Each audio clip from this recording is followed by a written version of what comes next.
Hi, in this lecture we are going to be going through an example in Python for linear regression. The problem that we are going to solve here is that we have a data set that contains information about various car models. We are going to use that information to generate a linear regression model, come up with an equation that can be used to predict the miles per gallon for each of the car models. The techniques that we would be using are linear regression. We will see how we can do data imputation. We will look at variable reduction, reducing the number of variables, and also see how we can store the models, persist models, and then reuse them later. To begin with, we have a number of libraries that we want to start importing. The main things you will notice is we are going to be looking at pandas, serious data frame, PD numpy. We will also be having some matplotlib stuff. We will be using scikit-learn libraries for both cross-validation, which is used to then do the training and test split, linear regression, and also some metrics. We will go through each of them in this example. So let us start by doing all the imports that we need for the exercise, and then we're going to change the directory to the home directory for this exercise. So the data that you have is a file called automilesgallon.csv. This particular file as well as the code example are available in the resource bundle. So let's load the file in, and then you start looking at the data that you have loaded. The first thing you want to look at is the D types, which is the data type of all the values loaded. The idea here is to have an inspection of this list to see if the data has been loaded correctly. So miles per gallon is float expected. Cylinders is an integer. Cylinders is 648. So that is kind of okay. Displacement is a float. And then horsepower is loaded as an object. You expect horsepower to be one of the numeric types, but it is loaded as object, which possibly means it has got some error values in there. If you actually inspect the data, you will see that the horsepower value is missing for some of the records, and instead you have a question mark value for this horsepower. Then you have weight, acceleration, model year, and finally the name of the car, which is a string. So string is an object, which is kind of okay. It is not okay to have objects for numeric values, which is where you want to take a look at them. Then you do an autodata.describe that gives you the quartiles for each of the numeric features in the data set. So miles per gallon, you see, is varying anywhere from 23 onwards all the way to 46. Cylinders is varying from minimum of 3 cylinders all the way to 8 cylinders. Displacement varies all the way from 68 to 455. So you can take a look at the data and see how this one the data is spread out. Then you can also do autodata.head to look at take a peek at the records. The better way to take a peek at the records might be Excel, but in this case we are trying to use Python for all these purposes. So this one looks, as you see the data that is coming up on the right side, this is how the data looks pretty straightforward. So the analysis shows this horsepower is an object, it's not an integer, so it has got some dummy data or missing data in it, and what we have to do is populate values for this dummy data. Now, how do you populate values when the data is missing? How do you do data imputation? One possible thing you can do is find the mean of the remaining values and then populate it or give it your own value. Now, in this case, we are going to populate it with the value of 124. So how are we then going to do it? We are going to iterate through the horsepower column, iterate item by item. And if you see that the column name is not a digit, the column name dot is digit equal to false, we got to replace it with the value 124. So we're going to check for every value. If it is not a digit, we are going to replace it with the value 124. We did this. The next thing you're going to do is you're going to convert that horsepower into a number. It's currently an object, so you want to do a typecasting to a number. That is done, and then finally you look at again D types to see if the problem that you originally had has gone away. Now you see that horsepower is actually an integer 64, so the data looks fine now. Once you have done this cleanup of the data, the next thing you're going to do is go and do some correlation analysis. find the correlation coefficient or the Pearson's correlation coefficient between the various numeric values. So I do autodata.correlate, and then this shows me the correlation between the various values. So what is something interesting that is coming out in this correlation? For first thing you will notice is that the cylinders displacement and weight.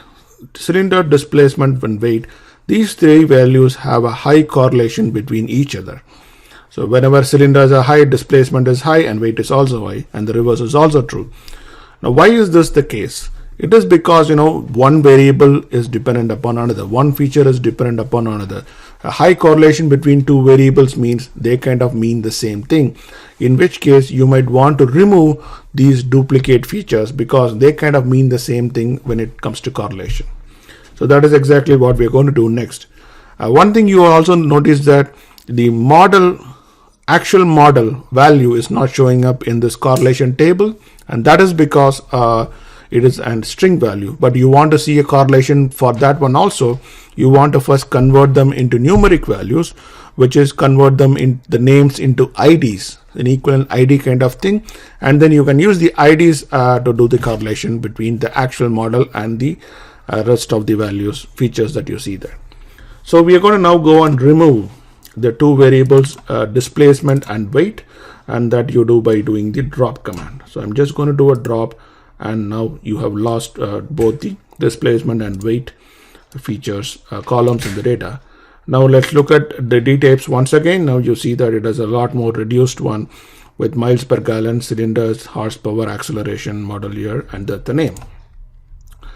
Let's start doing some correlation analysis. Now that we saw some correlation, overall correlation, let's also try to do now some plots to kind of show some relationship as to how they look at each other. The first one you're doing is one thing between miles per gallon and acceleration. I have not named the axis and all those stuff here, but you can add on all of them to make it the chart look a lot more prettier. So between miles per gallon and acceleration, that's not a real linear relationship. It's not all over the space in this case. Now I'm missing something here. I'm going to just clear the chart before I plot the next chart. So next thing I'm going to be looking at is the miles per gallon against the horsepower.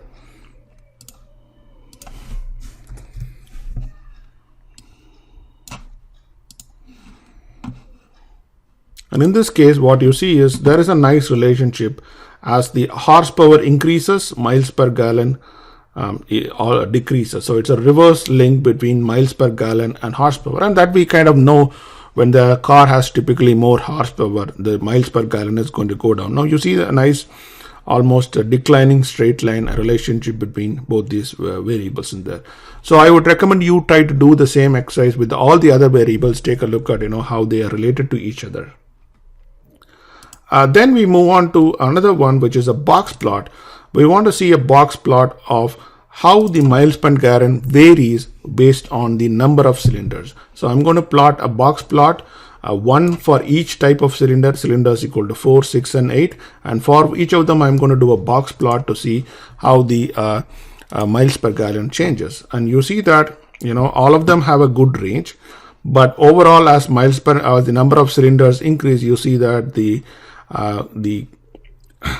number of cylinders increase, the mile per gallon overall it decreases, but there is a nice range for each of them. You see that 4 is between here and here, 6 is between here and here, but overall there is a shift down.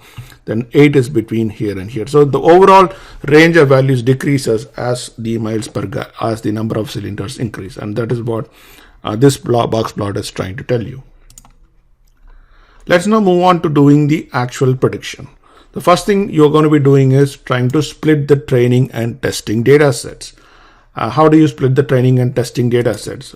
The first thing you do is to split the predictors and the targets. So I'm just picking the predictors first, which is from the auto data. I'm picking up all the predictor variables, cylinders, horsepower, acceleration, model year. I'm putting that into a separate data frame, and the targets I am putting it into another series. So target is the auto miles per gallon that goes into another series, and the predictors are into another variable predictors. Once I have this, there is a great function is available within scikit-learn that can do random splitting of training and testing data, and that is called a function called train test split. So to the train test split, you pass the list of predictors, the values, the list of targets, and you want to say what is the test size. A test size of 0.3 means 30%. That is, it is going to move 30% of the data to your testing data set and 70% to the training data set. You can choose whichever one you want, but the 70-30 is usually the recommended split. So when you pass predictors and targets to this, it is going to return back 4 values, 4 variables for you.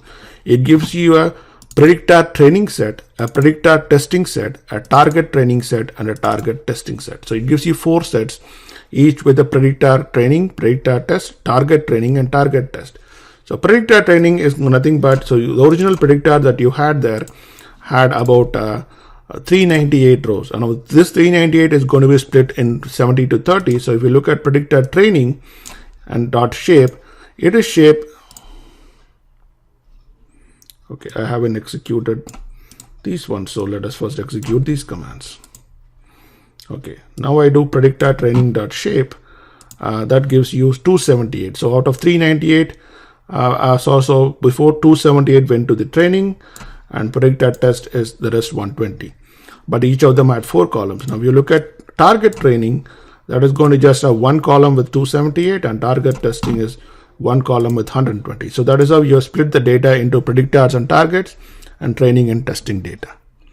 Once you do this, then what happens is doing the regression becomes very easy. And this kind of follows the same pattern depending irrespective of what algorithm you use. So you see that in the remaining examples too, this pretty much the same pattern follows. One of the greatest things that a scikit-learn has done is it has made the procedure the same for all of them, which means it is easy for you to build code that can use multiple methods at the same time to compare results. So let's start with initializing a linear regression model. You just call this function linear regression and assign it to the model. Then you just say model.fit, do the fitment of the model, which is learn, do the learning process to which you're passing the training predictor variables and the training target variables. And once you pass this, the learning is done. So now it is learned. Once it is learned, the model variable actually holds the model. And now you can then store the model and load the model from a persistent data store. This is required because you might be building the model offline, but you might be using the model to predict at a much later time.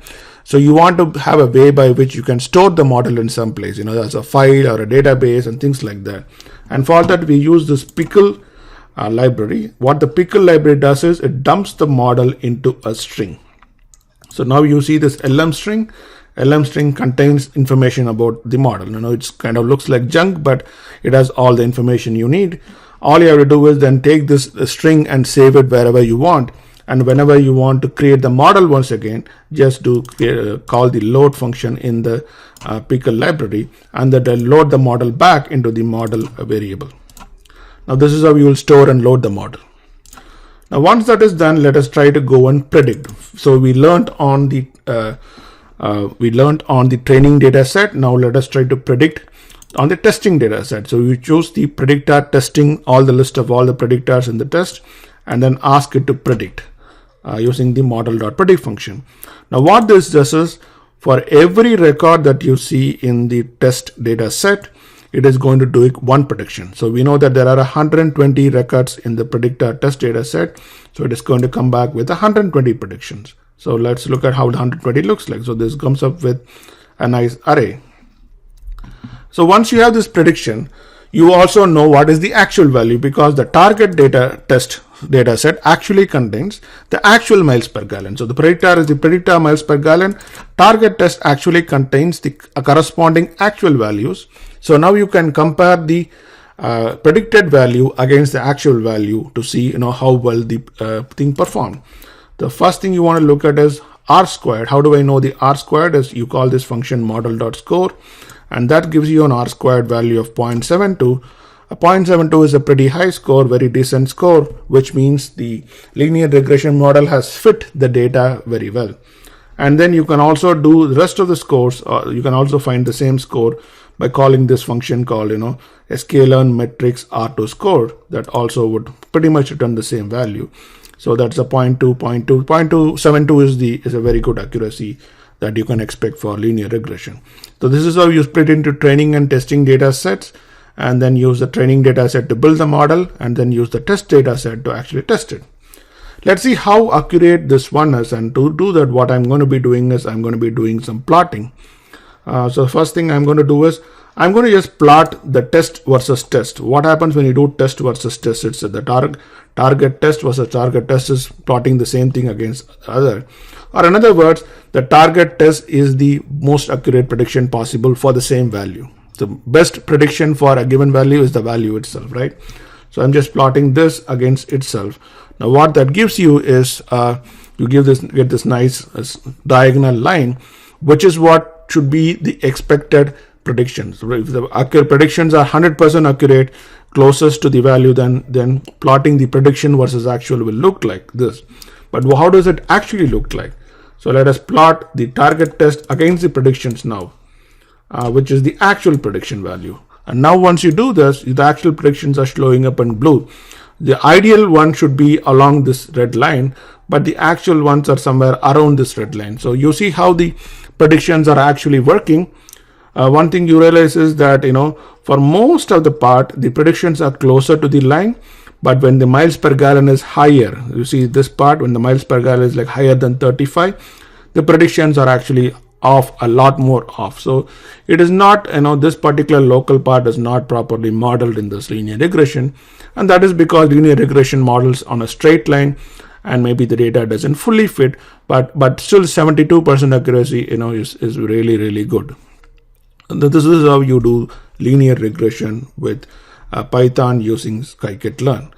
Now, any type of other prediction you want to do, let's say you want to predict on a new data set.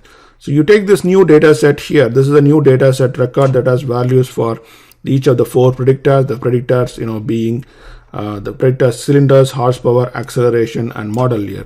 So when you have that information, you just pass that as a list like this to the model.predict function, and then it will predict for that particular value alone, and that is 27. So anytime you have new data, you just call model.predict and you can actually pass one or any number of such data sets, and that is going to predict the value for you, like 27 in this case. So this is how you will predict for any new value in real time. Anytime you have a new data set and I want to predict the miles per gallon, this is how you're going to call it. This is the overall structure of how you would do regression. A lot of the other classification algorithms will also pretty much work the same way and the same flow. You start with loading the data, then you look at cleansing the data, do an analysis, correlation analysis, look at some of the charts to say that there is some relationship or how they look like. Then you open the model, split it into the training and testing data set. You then build the model, test the model against the testing data, and then you can use it for actual predictions. And of course, you can save the model using the pickle library and to persist it. And then later you can upload the model whenever you want to predict with the model, and then use it for prediction. So this is how the scikit-learn library can be used for doing linear regression. Thank you.